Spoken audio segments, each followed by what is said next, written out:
हन्ताणं नमो सिद्धाणं नमो आयर्याणं नमो वज्रायाणं नमो लोये सवसाहुणम् श्रीमन्तं त्रिजगन्नाथम् आदितीर्थंकरं परं फणीन्द्रं नरेन्द्रार्चं वन्दे अनन्तगुणार्णवीम्। अच्युतेंद्र का भाव प्रारंभ हुआ है आदिनाथ भगवान का।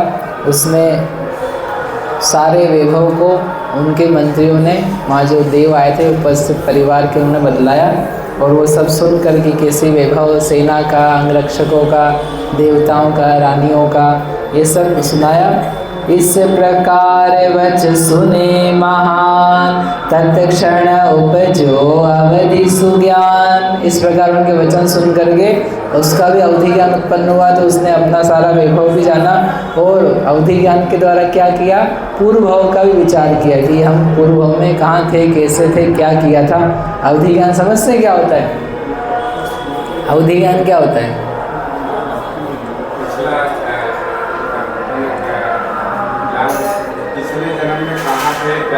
हाँ, पिछले भाव का भी जिससे जानने को मिल जाता है। बेसिकली एक प्रकार का ज्ञान है जो वर्तमान के साथ में भूत भविष्य के ज्ञान को भी दिखलाता है।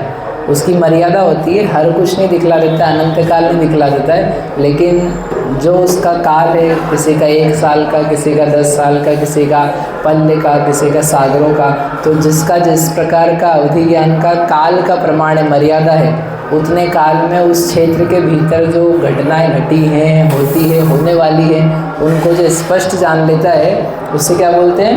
अवधि ज्ञान। तो सारे देवताओं को अवधि ज्ञान होता है।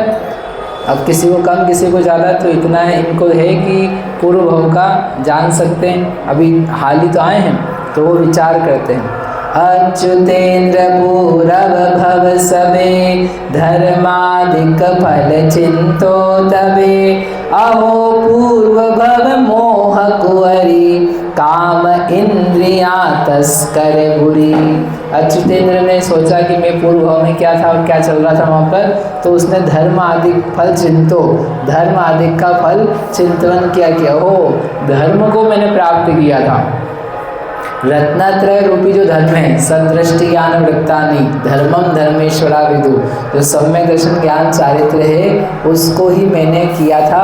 और क्या था? शत्रु पूर्व मोह कुअरि, हरि यानी शत्रु, जो मोह था वो बहुत बुरा शत्रु था। और काम इंद्रियां तस्कर बुरी, जो इंद्रियां थी और काम विषय भोग की भावना थी वो क्या है? तस्कर। तस्कर क्या करता है? चोरी छुपे घुस करके माल लेके जाता है। चोरी करना, डकैती करना, तस्करी करना, कुछ अंतर है कि नहीं है? चोरी करना, डकैती करना और तस्करी करना, क्या अंतर है? तो अरे अभी हमने पूछा था अंतर है। हाँ, चोरी छिप के, तस्करी खुले आम करते हैं।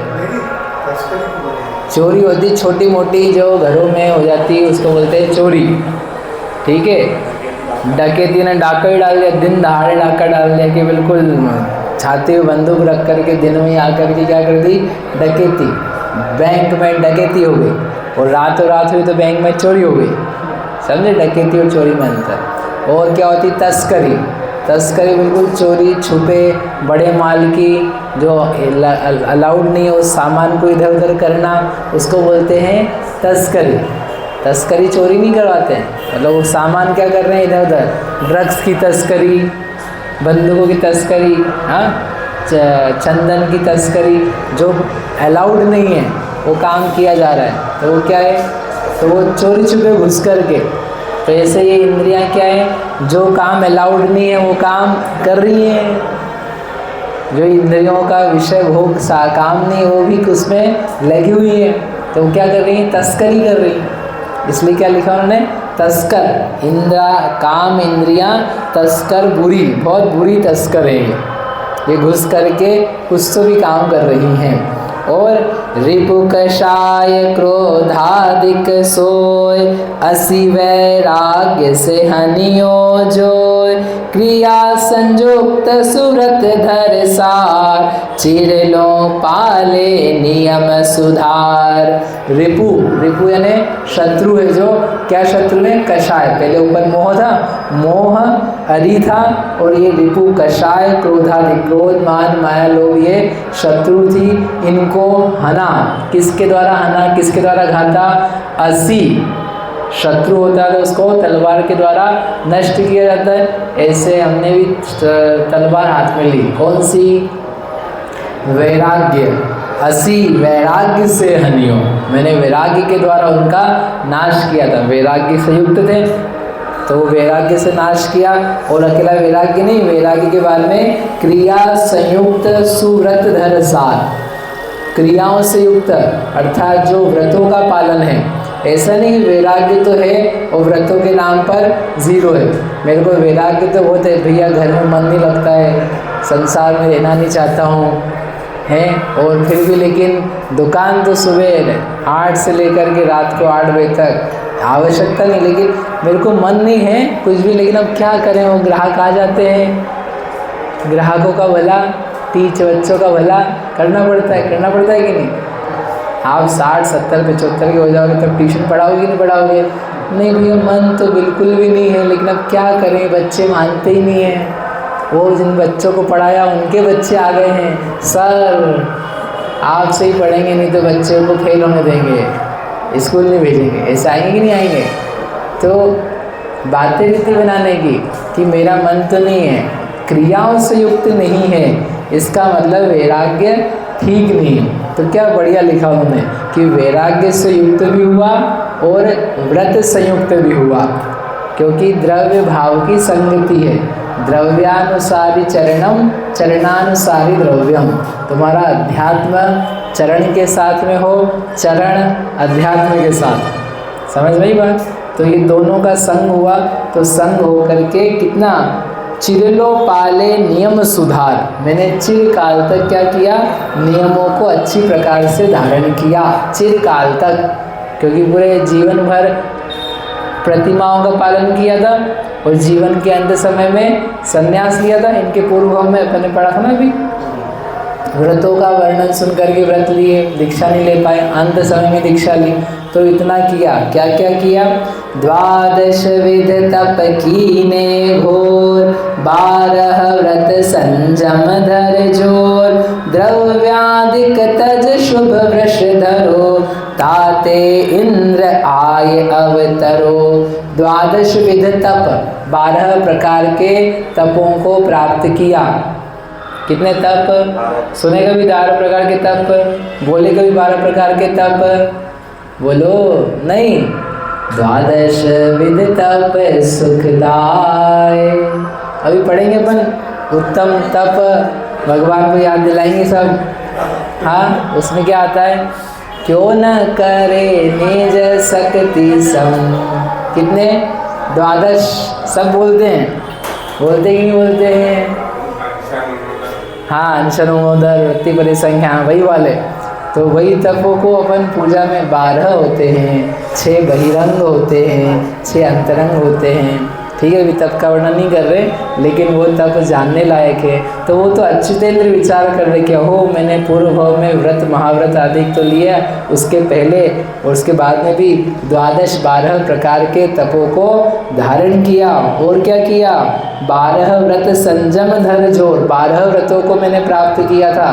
कौन से 12 व्रत थे राजकुमार जी? ये जो अच्युतेंद्र ने पूर्व भाव में 12 व्रत लिए थे, कौन से 12 व्रत थे? हाँ, अरे वो तो तप है, तप नहीं, तप के अलावा व्रत, व्रत 12 व्रत अभी बताए थे। 5 नहीं, वो तो 11 प्रतिमा है। 5 अणुव्रत, 4 शिक्षा व्रत और 3 गुण व्रत। वो 12 व्रत का सोच रहा है, मैंने 12 व्रतों को बहुत लंबे समय तक अच्छे तरीके से पालन किया था। सोचो फल दिखाई दे रहा है तो खुशी होती है, अच्छा वो पालन किया था तो आज हमको ये सारा वैभव प्राप्त हुआ है। तो मैंने 12 व्रत लिए थे। और द्रव्यादिक तज, द्रव्य यानी वस्तु परिग्रहों का त्याग करके, भोग का सामग्री का त्याग करके मेरे को शुभ वृक्ष धरो। मैंने जो शुभ अच्छा निज आत्मा के कल्याण का प्रशस्त धर्म था, रत्नत्रयमयी धर्म था, शुभ क्रिया रूप धर्म था, उस धर्म को मैंने धारण किया था। उससे ताते, इसलिए उस कारण से इंद्र आया अवतरो, मुझे इस इंद्र पद की प्राप्ति हुई है। राजा तो सब बनना चाहते हैं, लेकिन रत्नत्रय कौन धारण करना चाहता है? नियम कौन लेना चाहता है? आईएएस डॉक्टर तो सब बनना चाहते हैं, लेकिन वो सालों की पढ़ाई लग लग करके कौन करना चाहता है? हम तो खेलना चाहते हो, डॉक्टर बनना चाहते हैं। अब तुम खेल लो या डॉक्टर बन जाओ, सब काम एक साथ नहीं हो पाते। तो यदि वैभव भी चाहिए है तो शुभ वृक्ष धरो। क्या दिया? वृक्ष। वृक्ष यानी धर्म। कैसा धर्म? शुभ। जगत में और कल्याणकारी बहुत सारे धर्म हैं, जिसमें छोटा मोटा पुण्य कदाचित हो जाए, वो लेके जा रहे, पानी लेके जाएंगे, पानी लेके इधर से उधर जाएंगे, और साल भर में एक बार एक काम करना, अभिषेक। यहाँ हम रोज अभिषेक करते, सोचो आप, अपने यहाँ रोज अभिषेक है, और यहाँ केवल सावन के 4 दिन हैं तो उनमें अभिषेक है। आप लोगों को बहुत होना चाहिए आनंद कि अरे जो दुनिया केवल साल में 4 दिन करती है कि अरे बहुत बड़ा काम कर रहे हम, तो वो अपने को प्रतिदिन करने का सुअवसर मिले। शुभ धर्म। ऐसा लग सकता है किसी को, अरे अपने यहाँ ऐसा नहीं होता, इतनी भीड़ नहीं उमड़ रही है। अरे अपने यहाँ गिनती करो आप, जो 4 दिन में काम होता है इनके यहाँ, वो हमारे यहाँ पूरे भारत भर में, देश विदेश में प्रतिदिन लोगों की संख्या गिनो तो किसकी ज़्यादा निकलेगी? जैनों की निकलेगी। जो 1 करोड़ में से समझो 10 लाख लोग रोज करते, उदाहरण के लिए है, 10 लाख 10 लाख 10 लाख 365 दिन, तो उनका मल्टीप्लाई करो और इनका करो, 10 लाख इंटू 300, 1 लाख इंटू 300 कर लो, तो कितने हो जाएंगे? हाँ 30 करोड़, 30 करोड़ हैं, इतने लोग हो जाएंगे। इतने तो ये जा ही नहीं रहे। कोई कावड़ी आदमी 30 करोड़ आपको साल भर के मिल जाएंगे। मतलब शुभ धर्म है। ऐसे कोई कहता है हम तो फलियारी क्या कर रहे हैं, उपवास कर रहे हैं, इनके सबके उपवास मिलाओ, जैनों के उपवास मिलाओ, सबके मिला कर निर्जल वाले, तो किसके ज़्यादा मिलेंगे? ये शुभ धर्म है। तो ये शुभ धर्म को धारण किया था, हम और धारण करें, उसके फल में इंद्र अवतरो, इंद्र पद की प्राप्ति हुई। अब ऐसी प्रवर सुपदवी माह, धर्म ही ने था यो सुखदाय, क्रिया सुरत शीलादिक सोय, जाते पुण्य उपार्जन होय। ऐसी मैंने प्रवर उत्कृष्ट पदवी को प्राप्त किया, धर्म ने मुझे यहाँ पर स्थापित कर दिया। सुव्रत शील आदिक क्रिया जो है वह उसके द्वारा जो पुण्य उपार्जित किया था उसका ये फल आया है। और वो सोच रहा है एक दुख की बात, व्रत को उदय न यहाँ पर कहो, अव्रती नाम देव गण लहो, यहाँ उपज को समकित सार, यही ग्रहण करनो सुख काल। अब पहले तो व्रती थे मनुष्य भाव में, अब वो क्या सोच रहे, अब हमने यहाँ देवता में आ गए हैं, लेकिन यहाँ पर व्रत नहीं है। व्रतों का पालन, व्रतों का सुख जो है, व्रतों का संयम का आनंद है, उस आनंद की प्राप्ति कहाँ हो सकती है? मनुष्य भाव में। तो वो सोच रहा हो अब यहाँ पर तो मुझे व्रतों की प्राप्ति नहीं हो सकती। सारे देवों को जिनागम में अव्रती कहा है, भले वह जीवन भर स्त्री को देखे भी नहीं, लेकिन फिर भी उसका नाम क्या है?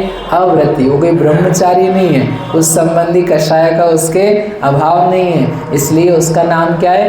अव्रती। वो बुद्धिपूर्वक जैसे हम त्याग कर सकते हैं वैसा वो त्याग नहीं कर सकता। ये इतना अपना सौभाग्य है कि अपन त्याग करने में उद्यत हो सकते हैं, उनके त्याग करने संबंधी उस प्रकार का भाव बन ही नहीं पाता। तो वैसा अव्रती नाम, अब क्या करें, लेकिन शून्य हुए क्या? बोले वहाँ 3 रत्न थे, अब मेरे पास यहाँ पर सम्यक दर्शन है, उस सम्यक दर्शन में मुझे संतोष करना चाहिए। लिखा है ना ये समकित, यहाँ उपजे को समकित सार, यहाँ उपजा हूँ समकित के प्रभाव से। सम्यक तो यहाँ पर भी है, यही ग्रहण करनो सुखकार, और इसी का ग्रहण करके सुखी रह करके अपन यहाँ पर इसका पालन करें, इसी में संतोष करें। कम से कम सम्यक दर्शन का पालन किया जाए, ऐसे करके वो क्या होता है सम्यक दर्शन के पालन में देव पर्याय में, वो अपन कल देखें। बोलो आदिनाथ भगवान की जय।